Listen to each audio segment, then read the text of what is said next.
नमस्कार सभी को। मैं आप सभी का स्वागत करती हूँ आपके अपने चैनल डाइव पर। हम कर रहे थे छठी क्लास का भूगोल के चैप्टर नंबर 1 को, जिसका नाम है सौर मंडल में पृथ्वी। आज की क्लास स्टार्ट करने से पहले मैं बता देती हूँ कि हमने अपनी पिछली क्लास में क्या पढ़ा था।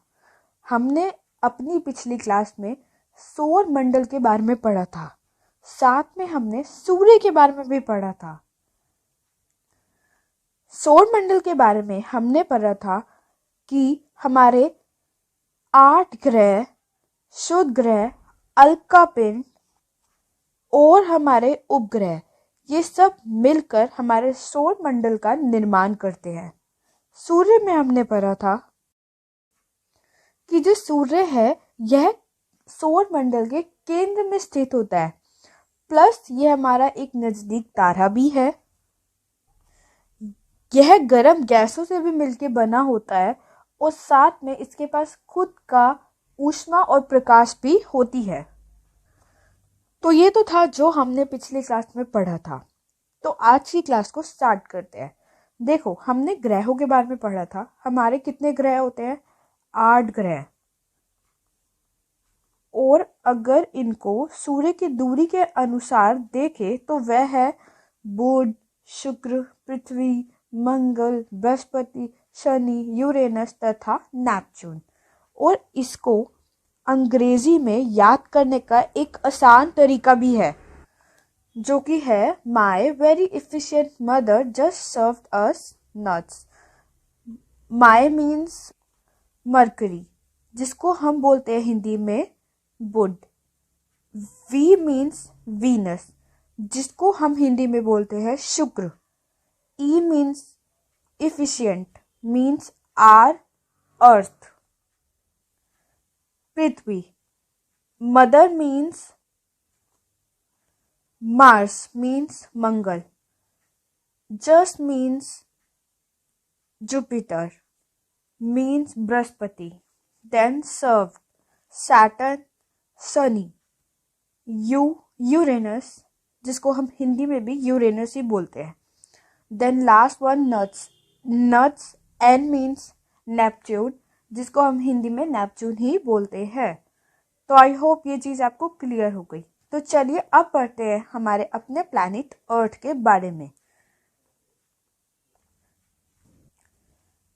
जैसे कि हमें पता ही है कि अगर हम सूर्य की दूरी के हिसाब से देखें तो जो पृथ्वी है वो हमारा तीसरा ग्रह है। ठीक है, ये तीसरे नंबर पर आती है। लेकिन अगर हम आकार के हिसाब से देखें तो यह हमारा 5वां बड़ा ग्रह है। पहले 4 कौन से हैं? पहला आता है हमारा बृहस्पति, फिर आता है हमारा शनि, फिर यूरेनस और लास्ट नेपच्यून। 3 नंबर पर आता है हमारा खुद का प्लैनेट, हमारा खुद का ग्रह, जो कि होता है पृथ्वी। जो पृथ्वी होती है ना, वो पूरे गोल आकार की नहीं होती, वो हल्की सी किनारों से, हम बोल सकते हैं पोल्स किसको कहते हैं? जैसे सपोज ये हमारी पृथ्वी है, ये हम इसको पोल्स कहते हैं। ठीक है, और जिसको हिंदी में ध्रुवों बोलते हैं। तो ध्रुवों के पास से हल्की सी चपटी होती है। इस आकार को भू-आब कहा जाता है। क्या बोला जाता है? भू-आब। भू-आब मतलब ही होता है कि पृथ्वी के समान आकार। पृथ्वी को ना हम अद्भुत ग्रह भी बोलते हैं। क्यों? क्योंकि यहाँ जो मानव है वो आराम से रह सकता है।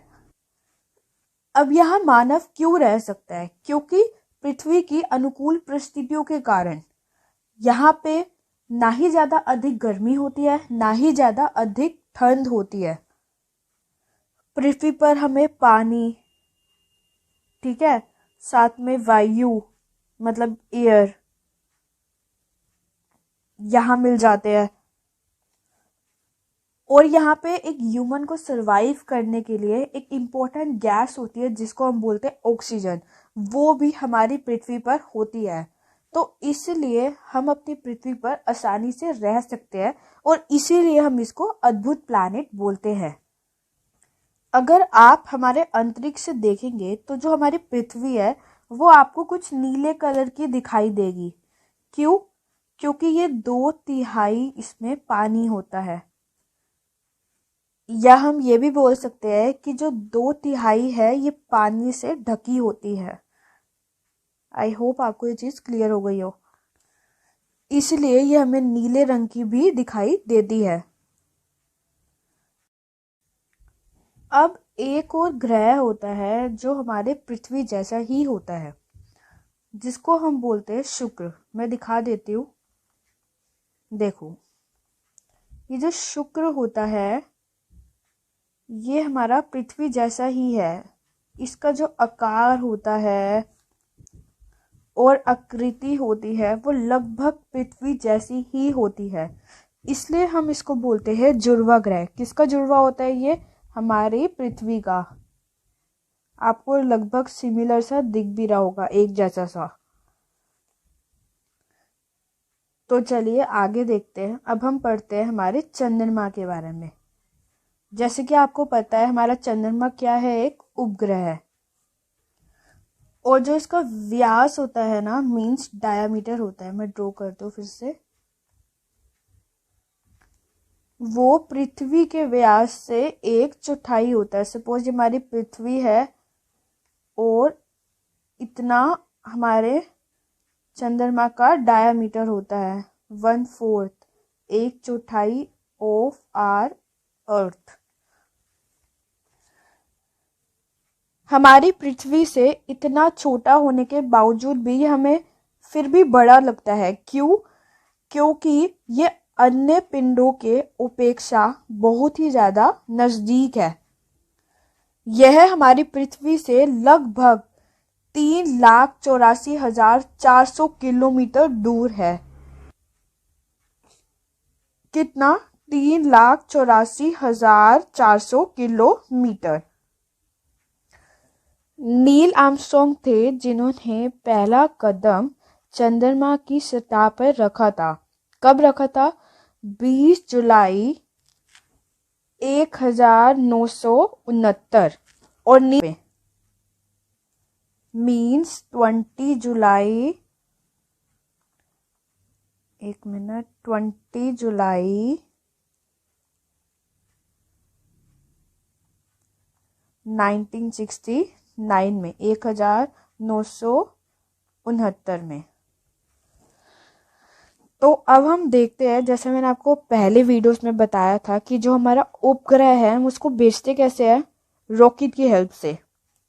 तो देखो ये एक एग्जाम्पल है। ये हमारा रॉकेट है जिसमें हमारा उपग्रह जा रहा है।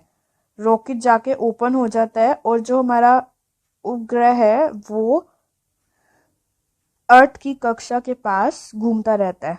कक्षा मीन्स क्या होता है? ऑर्बिट। तो आई होप ये सब आपको क्लियर हो गया हो। So I think that's it for today. आज के लिए बस इतना ही। मिलते हैं अगले वीडियो में। अगर आपको ये वीडियो हेल्पफुल लगा हो तो वीडियो को लाइक और चैनल को सब्सक्राइब करिए। बाय।